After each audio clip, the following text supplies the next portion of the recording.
तव कथामृतं तप्तजीवनं कविभिरीरितं कल्मषापहं श्रवणमङ्गलं श्रीमदाततं भुवि गृह्णन्ति ये भूरिदा जनाः।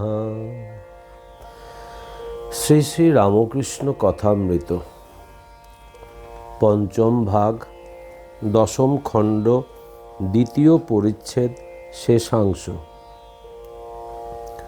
বলরামের পিতাকে শিক্ষা, সাত্ত্বিক সাধনা, সব ধর্মের সমন্বয় ও গোঁড়ামি ত্যাগ করা। সাধক নানা রকম, সাত্ত্বিক সাধনা গোপনে। সাধক সাধন ভজন গোপন করে, দেখলে প্রাকৃত লোকের মতো বোধ হয়। মশারির ভিতর ধ্যান করে। রাজসিক সাধক বাহিরের আড়ম্বর রাখে, গলায় জপের মালা, ভেক, গেরুয়া, গরদের কাপড়, সোনার দানা দেওয়া জপের মালা, যেমন সাইনবোর্ড মেরে বসা। বৈষ্ণব ভক্তদের বেদান্ত মতের অথবা শাক্ত মতের উপর তত শ্রদ্ধা নাই। বলরামের পিতা মহাশয়কে ঐরূপ সংকীর্ণ ভাব পরিত্যাগ করিতে ঠাকুর উপদেশ দিতেছেন।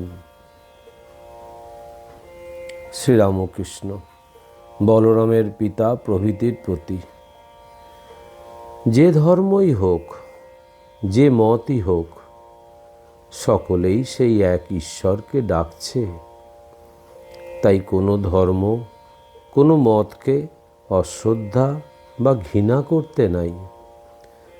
বেদে তাকেই বলছে সচ্চিদানন্দ ব্রহ্ম, ভাগবতাদি পুরাণে তাকেই বলছে সচ্চিদানন্দ কৃষ্ণ, তন্ত্রে বলেছে সচ্চিদানন্দ শিব, সেই এক সচ্চিদানন্দ।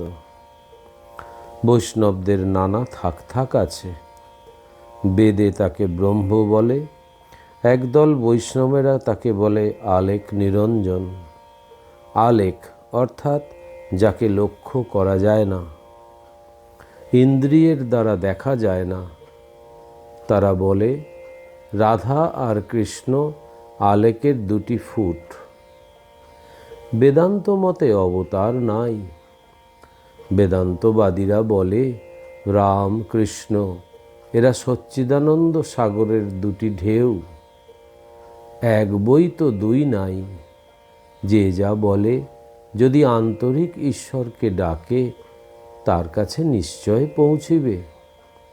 ব্যাকুলতা থাকলেই হলো। শ্রীরামকৃষ্ণ ভাবে বিভোর হইয়া ভক্তদের এই সকল কথা বলিতেছিলেন। এইবার একটু প্রকৃতিস্থ হইয়াছেন ও বলিতেছেন, তুমি বলরামের বাপ। সকলে একটু চুপ করিয়া আছেন। বলরামের বৃদ্ধ পিতা নিঃশব্দে হরিনামের মালা জপ করিতেছেন।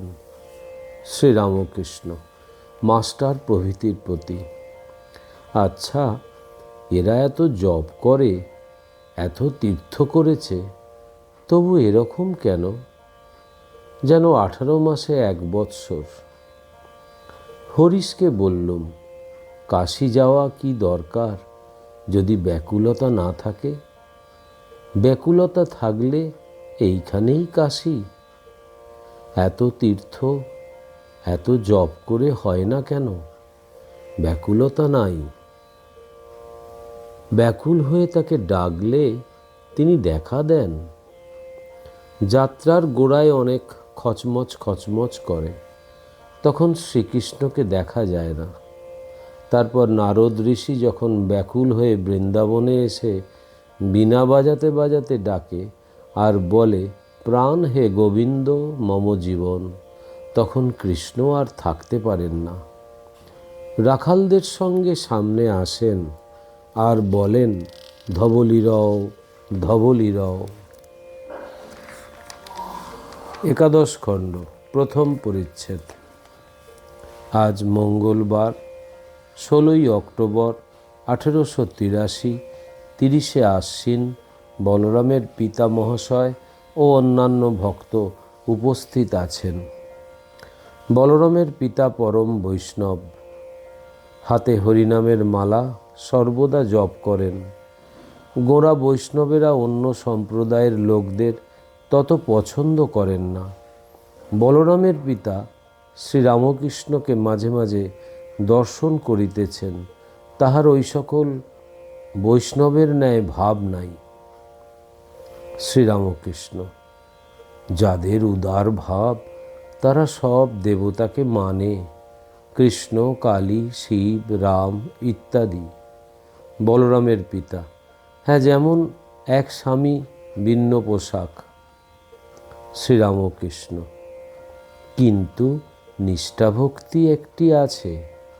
গোপীরা যখন মথুরায় গিয়েছিল তখন পাগড়ি বাঁধা কৃষ্ণকে দেখে ঘোমটা দিল আর বললে, ইনি আবার কে? আমাদের পীত ধরা মোহন চূড়া পরা কৃষ্ণ কোথায়? হনুমানেরও নিষ্ঠা ভক্তি। দাপর যুগে দ্বারকায় যখন আসেন, কৃষ্ণ রুক্মিণীকে বললেন, হনুমান নামরূপ না দেখলে সন্তুষ্ট হবে না। তাই রামরূপ ধরে বসলেন। কে জানে বাপু, আমার এই রকম অবস্থা। আমি কেবল নিত্য থেকে লীলায় নেমে আসি, আবার লীলা থেকে নিত্যে যাই। নিত্যে পৌঁছানোর নাম ব্রহ্মজ্ঞান, বড় কঠিন। একেবারে বিষয় বুদ্ধি না গেলে হয় না।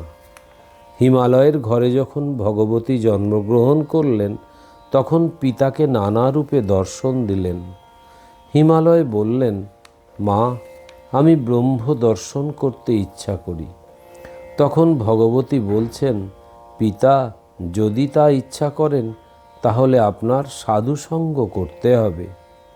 সংসার থেকে তফাৎ হয়ে নির্জনে মাঝে মাঝে সাধুসঙ্গ করবেন। সেই এক থেকেই অনেক হয়েছে। নিত্য থেকেই লীলা। এক অবস্থায় অনেক চলে যায়, আবার একও চলে যায়, কেননা এক থাকলেই দুই। তিনি যে উপমা রহিত, উপমা দিয়ে বুঝাবার জো নাই। অন্ধকার ও আলোর মধ্যে আমরা যে আলো দেখি সে আলো নয়, এ জড় আলো নয়। আবার যখন তিনি অবস্থা বদলে দেন, যখন লীলাতে মন নামিয়ে আনেন, তখন দেখি ঈশ্বর, মায়া, জীব জগৎ তিনি সব হয়েছেন। আবার কখনো তিনি দেখান তিনি এই সমস্ত জীবজগৎ করেছেন, যেমন বাবু আর তার বাগান। তিনি কর্তা, আর তারই এই সমস্ত জীবজগৎ, এইটির নাম জ্ঞান। আর আমি কর্তা, আমি গুরু, আমি বাবা, এরই নাম অজ্ঞান। আর আমার এই সমস্ত গৃহ পরিবার, ধন জন, এরই নাম অজ্ঞান। বলরামের পিতা: আজ্ঞে হ্যাঁ। শ্রীরামকৃষ্ণ: যতদিন না তুমি কর্তা এইটি বোধ হয়, ততদিন ফিরে ফিরে আসতে হবে। আবার জন্ম হবে।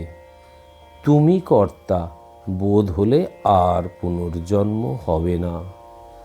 যতক্ষণ না তুহু তুহু করবে ততক্ষণ ছাড়বে না। গতায়াত পুনর্জন্ম হবেই, মুক্তি হবে না। আর আমার আমার বললেই বা কি হবে? বাবুর সরকার বলে, এটা আমাদের বাগান, আমাদের খাট কেদারা। কিন্তু বাবু যখন তাড়িয়ে দেন, তার নিজের আম কাঠের সিন্দুকটা নিয়ে যাবার ক্ষমতা থাকে না। আমি আর আমার সত্যকে আবরণ করে রেখেছে, জানতে দেয় না। অদ্বৈত জ্ঞান না হলে চৈতন্য দর্শন হয় না। চৈতন্য দর্শন হলে তবে নিত্যানন্দ পরমহংস অবস্থায় এই নিত্যানন্দ। বেদান্ত মতে অবতার নাই, সে মতে চৈতন্যদেব অদ্বৈতের একটি ফুট। চৈতন্য দর্শন কিরূপ, একবার চীনে দেশলাই জেলে অন্ধকার ঘরে যেমন হঠাৎ আলো। ভক্তিমতে অবতার। কর্তা ভাজা মেয়ে আমার অবস্থা দেখে বলে গেল, বাবা ভিতরে বস্তু লাভ হয়েছে, অত নেচোটেছো না। আঙুর ফল তুলোর উপর যত্ন করে রাখতে হয়। পেটে ছেলে হলে শাশুড়ি ক্রমে ক্রমে খাটতে দেয় না। ভগবান দর্শনের লক্ষণ ক্রমে ক্রমে কর্মত্যাগ হয়। এই মানুষের ভিতর মানুষ রতন আছে। আমার খাওয়ার সময় সে বলতো, বাবা তুমি খাচ্ছ না কাউকে খাওয়াচ্ছ? এই আমি জ্ঞানী আবরণ করে রেখেছে। নরেন্দ্র বলেছিল, এ আমি যত যাবে তার আমি তত আসবে। কেদার বলে, কুম্ভের ভিতরের মাটি যতখানি থাকবে ততখানি এদিকে জল জমবে। কৃষ্ণ অর্জুনকে বলেছিলেন, ভাই অষ্টসিদ্ধির একটি সিদ্ধি থাকলে আমায় পাবে না। একটু শক্তি হতে পারে, গুটিকা সিদ্ধি, ঝাড়ানো ফোঁকানো, ঔষধ দেয়া ব্রহ্মচারী, তবে লোকের একটু উপকার হয়। কেমন? তাই মার কাছে আমি কেবল শুদ্ধা ভক্তি চেয়েছিলাম, সিদ্ধাই চাই নাই। বলরামের পিতা বেনিপাল, মাস্টার, মণি মল্লিক প্রভৃতিকে এই কথা বলিতে বলিতে শ্রীরামকৃষ্ণ সমাধিস্থ হইলেন। বাহ্যশূন্য চিত্রার্পিতের ন্যায় বসিয়া আছেন। সমাধি ভঙ্গের পর শ্রীরামকৃষ্ণ গান গাহিতেছেন, হলাম যার জন্য পাগল, তারে কই পেলাম সই। এইবার শ্রীযুক্ত রামলালকে গান গাইতে বলিতেছেন। তিনি গাইতেছেন, প্রথমেই গৌরাঙ্গ সন্ন্যাস। কি দেখিলাম রে কেশব ভারতীর কুটিরে, অপরূপ জ্যোতি শির গৌরাঙ্গ মূরতি, দু নয়নে প্রেম ভয়ে শতধারে, গৌরমত্ত মাতঙ্গের প্রায়, প্রেমাবেশে নাচে গায়। কভু ধরাতে লুটায়, নয়ন জলে ভাসে রে, কাঁদে আর বলে হরি, স্বর্গমর্ত ভেদ করি, সিংহ রবে রে। আবার দন্তে তৃণলয়ে কৃতাঞ্জলি হয়ে, দাস্য মুক্তি যাচেন দ্বারে দ্বারে। চৈতন্যদেবের এই পাগল প্রেমোন্মাদ অবস্থা বর্ণনার পর ঠাকুরের ইঙ্গিতে রামলাল আবার গোপীদের উন্মাদ অবস্থা গাইতেছেন। ধরো না রথচক্র, রথ কি চক্রে চলে, যে চক্রের চক্রী হরি, যার চক্রে জগৎ চলে। গান। নবনিরোদ বর্ণ কিসে, গণ্য শ্যামচাঁদ রূপ হেরে, করেতে বাঁশি অধরে হাসি, রূপে ভুবন আলো করে। দ্বিতীয় পরিচ্ছেদ। হরিভক্তি হইলে আর জাতি বিচার থাকে না। শ্রীযুক্ত মণিমল্লিককে বলিতেছেন, তুমি তুলসীদাসের সেই কথাটা বলো তো। মণিমল্লিক, চাতক তৃষ্ণায় ছাতি ফেটে যায়। গঙ্গা যমুনা সরজু আর কত নদী ও তরাগ রয়েছে, কিন্তু কোনো জল খাবে না, কেবল স্বাতী নক্ষত্রের বৃষ্টির জলের জন্য হাঁ করে থাকে। শ্রীরামকৃষ্ণ, অর্থাৎ তার পাদপদ্মে ভক্তি সার, আর সব মিথ্যা।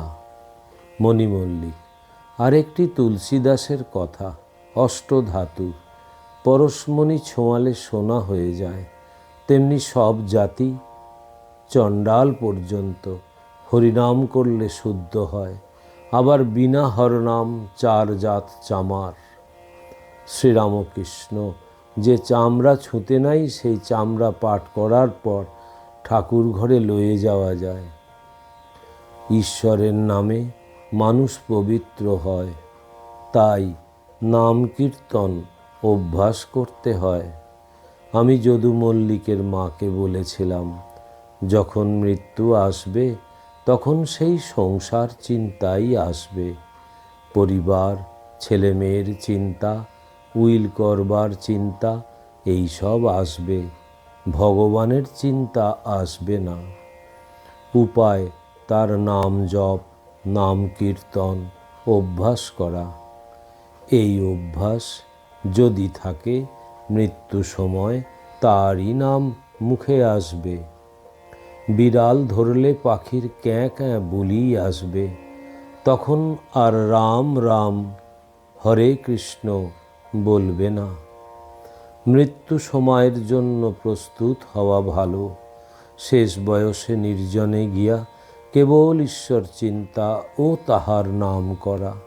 হাতি নেয়ে যদি আস্তাবলে যায়, তাহলে আর ধুলো কাদা মাখতে পারে না।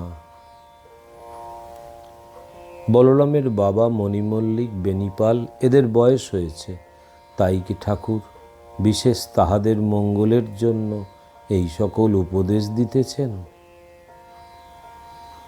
ওম নিরঞ্জনম নিত্যম অনন্তরূপম ভক্তানুকম্পাধীত বিগ্রহং বৈ ঈশাবতারম পরমেশমিড্ডম তং রামকৃষ্ণম শিরসা নমামহম। শ্রীরামকৃষ্ণ অর্পণমস্তু।